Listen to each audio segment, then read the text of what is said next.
Gawa tayo guys ng samid sweet. Ayan. Ayan ang ating samid. Need natin ng flour also. Then, yes, baking powder and oil and water. Ayan. Ayan guys yung ating samid. Then, add natin yung ating flour. 1 cup flour.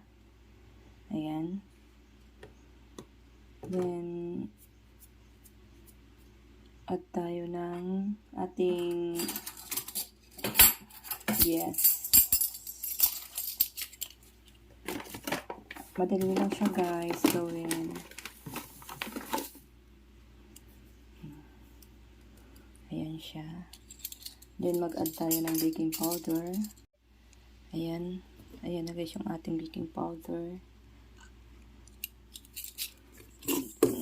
Mix natin.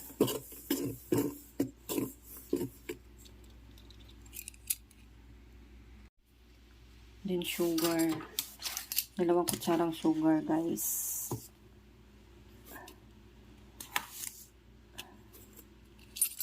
Ayan.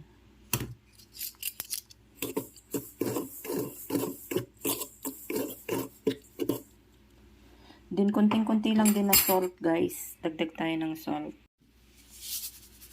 Ayan guys, konti lang. Ayan siya guys. Then, add tayo ng ating, ayan, yung ating oil.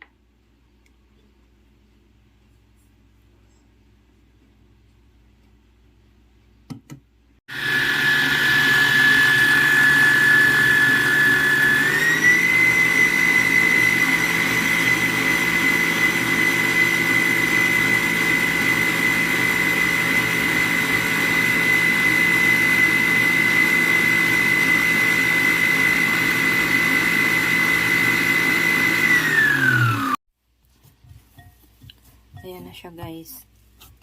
Keep natin siya ng 15 minutes. Ayan.